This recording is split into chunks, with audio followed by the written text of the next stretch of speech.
Hi hello ಎಲ್ಲರೂ ಹೇಗಿದ್ದೀರಾ? ನಮಸ್ಕಾರ. ಇವತ್ತು ನಾವು 3 ಮೋಟಿವೇಶ್ನಲ್ ಪುಸ್ತಕಗಳ ಬಗ್ಗೆ ಮಾತನಾಡೋಣ. ಎಲ್ಲರೂ ಓದಲೇಬೇಕಾದಂತಹ ಪುಸ್ತಕಗಳು ಅಂತ ಹೇಳಿದರೂ ಕೂಡ ತಪ್ಪಾಗಲಾರ್ದು. ಮೊದಲನೇದು ಫೋಕಸ್ ಆನ್ ವಾಟ್ ಮ್ಯಾಟರ್ಸ್ ಅಂತ ಡೇರಿಯಸ್ ಫೋರೋ ಅವರು ಬರೆದಿರುವಂತಹ ಒಂದು ಪುಸ್ತಕ ಇದು. ಇದರಲ್ಲಿ ಸ್ಟಾಯಿಕ್ ಫಿಲಾಸಫಿಯನ್ನು ಒಳಗೊಂಡಂತಹ 70 ಪತ್ರಗಳು ಈ ಒಂದು ಪುಸ್ತಕದಲ್ಲಿದ್ದಾವೆ. ತುಂಬ ಅದ್ಭುತವಾದಂತಹ ಪುಸ್ತಕ ಅಂತಲೇ ಹೇಳಬಹುದು. ಬರೀ ಸಕ್ಸಸ್ಫುಲ್ ಪೀಪಲ್ನ ಸೆಲೆಬ್ರೇಟ್ ಮಾಡೋದಂತಲ್ಲ, how do we celebrate normal life, ಒಂದು ಸಾಮಾನ್ಯ ಜೀವನವನ್ನು ಕೂಡ ನಾವು ಹೇಗೆ ಸೆಲೆಬ್ರೇಟ್ ಮಾಡಬಹುದು ಅನ್ನೋದನ್ನು. ಫೋಕಸ್ ಆನ್ ವಾಟ್ ಮ್ಯಾಟರ್ಸ್ ಅಂದರೆ ನಿಮಗೇನು ಅವಶ್ಯಕತೆಯೋ ಅದರ ಮೇಲೆ ಮಾತ್ರ ಫೋಕಸ್ ಮಾಡಿ ಅಂತ ತುಂಬ ಸುಂದರವಾಗಿ ಹೇಳಿದ್ದಾರೆ ಈ ಒಂದು ಪುಸ್ತಕದಲ್ಲಿ. ಅಷ್ಟೇ ಅಲ್ಲದೇ ಇದರಲ್ಲಿ ಡಿಸ್ಟಿಂಕ್ಟಾಗಿ ಎರಡು ವಿಷಯಗಳನ್ನು ಹೇಳ್ತಾರೆ. ಏನು ಅಂತಂದರೆ, being busy is not always productive ಅಂತ. ನೀವು ತುಂಬ ಬ್ಯುಸಿಯಾಗಿದ್ದೀರಾ ಅಂದಿದ ತಕ್ಷಣ ನೀವು ಪ್ರೊಡಕ್ಟಿವ್ ಆಗಿದ್ದೀರಿ ಅಂತ ಅರ್ಥ ಅಲ್ಲ.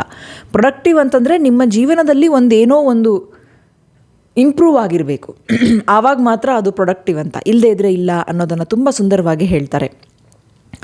ಸಪೋಸ್ ನೀವು ಒಂದು ಯೂಟ್ಯೂಬ್ ವಿಡಿಯೋ ಮಾಡಬೇಕು ಅನ್ಕೋತೀರಾ, ಅಥವಾ ಇವತ್ತೊಂದು ಯಾವುದೋ ಲೇಖನ ಬರಿಬೇಕು ಅಂತ ಅಂದ್ಕೊಳ್ತೀರಾ. ಅದು ನಿಮ್ಮ ಚೆಕ್ ಲಿಸ್ಟ್. ಆ ಚೆಕ್ ಲಿಸ್ಟ್ನ ನೀವು ಪೂರ್ತಿ ಮಾಡಬೇಕು.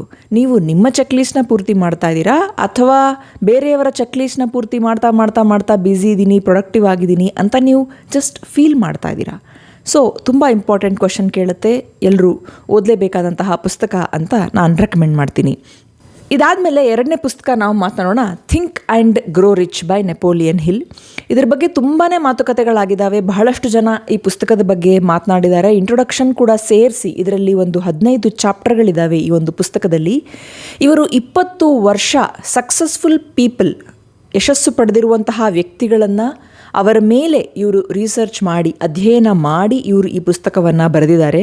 ಇದು ಒಂದು ಸರ್ತಿ ಓದಿದ್ರೆ ಎಲ್ಲ ಪ್ರಿನ್ಸಿಪಲ್ಸ್ನ ನಾವು ಅರ್ಥ ಮಾಡ್ಕೋತೀವಿ ಅಂತ ಹೇಳೋಕ್ಕಾಗಲ್ಲ. ಇದನ್ನು ಮಲ್ಟಿಪಲ್ ಟೈಮ್ಸ್ ನಾವು ಓದಬೇಕು. ಆವಾಗ ಮಾತ್ರ ಕೆಲವೊಂದು ಪ್ರಿನ್ಸಿಪಲ್ಸ್ ನಮಗೆ ಅರ್ಥ ಆಗುತ್ತೆ, ನಾವು ನಮ್ಮ ಜೀವನದಲ್ಲಿ ಅಳವಡಿಸ್ಕೊಳ್ಬಹುದು ಅಂತ ಅನ್ನಿಸ್ತು.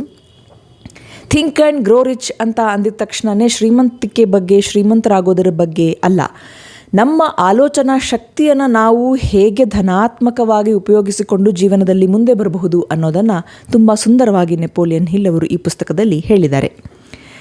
ಮೂರನೇ ಒಂದು ಪುಸ್ತಕ the magic of thinking big ಅಂತ ಡೇವಿಡ್ ಶ್ವಾರ್ಟ್ಜ್ ಅವರು ಬರೆದಿರುವಂತಹ ಪುಸ್ತಕ ಇದು ತುಂಬಾ ಸುಂದರವಾದಂತಹ ಪುಸ್ತಕ. ಈ 3 ಪುಸ್ತಕಗಳಲ್ಲಿ ಯಾವುದಾದ್ರೂ ಒಂದು ಪುಸ್ತಕ ನಾನು ಓದಲೇಬೇಕು ಹೇಳಿ ಅಂತ ಯಾರಾದರೂ ಕೇಳಿದ್ರೆ, ಈ 3ರಲ್ಲೂ ಕೂಡ ಶಾರ್ಟ್ ಲಿಸ್ಟ್ ಮಾಡೋದು ಆದರೆ ನಾನು ಈ ಪುಸ್ತಕ ಅಂತ ಹೇಳ್ತೀನಿ.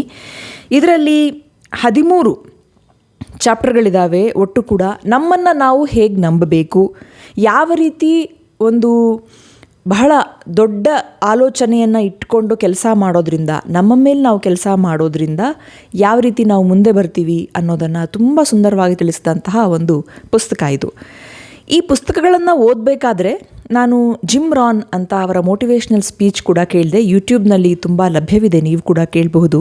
ಅವರು 2 ವಿಷಯಗಳನ್ನು ಹೇಳ್ತಾರೆ ಮನುಷ್ಯನ ಒಂದು ಇರುವಿನ ಬಗ್ಗೆ. ಮನುಷ್ಯನ ಕುರಿತಾಗಿ ಅವರು 2 ವಿಷಯ ಹೇಳ್ತಾರೆ. ಎಲ್ಲ ಬೇರೆ ಜೀವಿಗಳಿಗಿಂತ ಒಂದು ವಿಷಯದಲ್ಲಿ ಮನುಷ್ಯ ಭಿನ್ನ. ಏನು ಅಂತಂದರೆ ಅವ್ರು ಹೇಳ್ತಾರೆ, he has dignity of choice, ಆಯ್ಕೆಯ ಘನತೆ ಇದೆ ಅಂತ ಹೇಳ್ತಾರೆ.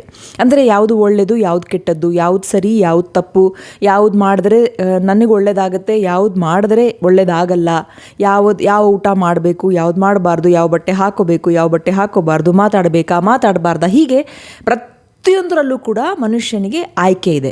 ಆದರೆ ಈ ಆಯ್ಕೆ ಜಗತ್ತಿನ ಬೇರೆ ಯಾವುದೇ ಜೀವಿಗಳಿಗೆ ಇಲ್ಲ. ಇದು ಒಂದು ಸ್ಟ್ರೆಂತ್ ಅಂತ ಹೇಳ್ತಾರೆ. ಆದರೆ ನಾವು ಈ ಆಯ್ಕೆಗಳನ್ನು ಮಾಡಿಕೊಳ್ಳೋದ್ರಲ್ಲಿ ತುಂಬಾ ಕಾನ್ಷಿಯಸ್ ಆಗಿರಬೇಕು, ಆವಾಗ ಮಾತ್ರ ಸಕ್ಸಸ್ ಸಿಗುತ್ತೆ. ಅವರು 2ನೇ ವಿಷಯ ಹೇಳಿದ್ದು ನನಗೆ ಇನ್ನೂ ಇಷ್ಟ ಆಯಿತು. ಎಲ್ಲ ಜೀವಿಗಳಲ್ಲಿಯೂ ಕೂಡ ಇರುವಂತಹದ್ದು ಒಂದು ಮನುಷ್ಯನಲ್ಲಿಲ್ಲ. ಅದೇನು ಅಂತಂದರೆ, ಎಲ್ಲ ಜೀವಿಗಳು, ಬೇರೆ ಎಲ್ಲ ಜೀವಿಗಳು, ಸಸ್ಯಗಳು, ಪ್ರಾಣಿಗಳು, ಪಕ್ಷಿಗಳು ಎಲ್ಲವೂ ಕೂಡ ಅವುಗಳ ಒಂದು ಫುಲ್ ಕಾಂಪಿಟೆನ್ಸ್ಗೆ ಅವು ಬೆಳೆಯೋಕ್ಕೆ ಪ್ರಯತ್ನ ಪಡ್ತವೆ, ಎಕ್ಸೆಪ್ಟ್ ಮನುಷ್ಯ. ನೀವು ಎಲ್ಲಾದರೂ ಕೇಳಿದ್ದೀರಾ, ಒಂದು ಮರ ಒಂದು 15 ಅಡಿ ಬೆಳಿಬೇಕಾಗಿರೋ ಮರ 5 ಅಡಿಗೆ ನನಗೆ ಸಾಕಾಯಿತು ಅಂತ ನಿಲ್ಲಿಸಿರೋದನ್ನು ನೀವು ಎಲ್ಲಾದರೂ ಕೇಳಿದ್ದೀರಾ? ಅಥವಾ ಒಂದು ಗುಲಾಬಿ ಗಿಡ ಹೂ ಬಿಡಬೇಕು, ಇಲ್ಲ ನನಗಿವತ್ತು ಬೇಜಾರಾಗಿದೆ, ನಾನು ಹೂ ಬಿಡೋದಿಲ್ಲ ಅಂತ ಹೇಳಿದ್ದನ್ನು ನೀವು ಎಲ್ಲಾದರೂ ಕೇಳಿದ್ದೀರಾ? ಇಲ್ಲ ಅಲ್ವಾ? ಅಂದರೆ ಜಗತ್ತಿನ ಪ್ರತಿಯೊಂದು ಸ್ಪೀಷೀಸ್, ಪ್ರತಿಯೊಂದು ಜೀವಿ ತನ್ನ ಫುಲ್ಲೆಸ್ಟ್ ಕೆಪಾಸಿಟಿನ ಉಪಯೋಗಿಸ್ಕೊಂಡು ನೇಚರಲ್ಲಿ ಅದು ಅರಳೋದಕ್ಕೆ ಪ್ರಯತ್ನ ಪಡುತ್ತೆ. ಆದರೆ ಮನುಷ್ಯನಿಗೆ ನನ್ನ ಫುಲ್ಲೆಸ್ಟ್ ಕೆಪಾಸಿಟಿ ಏನು ಅನ್ನೋದೇ ಗೊತ್ತಿಲ್ಲ. ನೀವೇನು ಸೆಟ್ ಮಾಡ್ಕೊಳ್ತೀರಾ ಅದು ನಿಮ್ಮ ಫುಲ್ಲೆಸ್ಟ್ ಕೆಪಾಸಿಟಿ. ನಾನಿವತ್ತು ಈ ಒಂದು ವಿಡಿಯೋ ಮಾಡಬೇಕು ಅಥವಾ ನಾನಿವತ್ತು ಈ ಒಂದು ಲೇಖನ ಬರೀಬೇಕು ಅಂತ ನಿಮಗೆ ನೀವು ಗೋಲ್ ಸೆಟ್ ಮಾಡಿಕೊಂಡ್ರೆ ಆವತ್ತು ನೀವು ಅದನ್ನು ಕಂಪ್ಲೀಟ್ ಮಾಡಿದ್ರೆ ಅದು ನಿಮ್ಮ ಫುಲ್ಲೆಸ್ಟ್ ಕೆಪಾಸಿಟಿ. ವಿದ್ಯಾರ್ಥಿಗಳು ಇಷ್ಟು ಓದು ಮುಗಿಸ್ಬೇಕು ಅಂತ ಅಂದ್ಕೊಂಡ್ರಿ, ಅದನ್ನು ಕಂಪ್ಲೀಟ್ ಮಾಡಿದ್ರಿ, ಅದು ನಿಮ್ಮ ಫುಲ್ಲೆಸ್ಟ್ ಕೆಪಾಸಿಟಿ.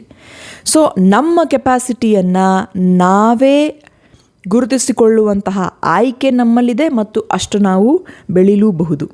ಇದು ಎರಡೂ ನಮ್ಮ ಒಂದು ಲಿಮಿಟೇಷನ್ ಕೂಡ ಹೌದು, ಇದು ನಮ್ಮ ಒಂದು ವರ ಕೂಡ ಹೌದು, ಮನುಷ್ಯನಿಗೆ ಸಿಕ್ಕಂತಹ ವರ ಕೂಡ ಹೌದು ಅಂತ ತುಂಬ ಸುಂದರವಾಗಿ ಜಿಮ್ ರಾನ್ ಅವರು ಹೇಳ್ತಾರೆ.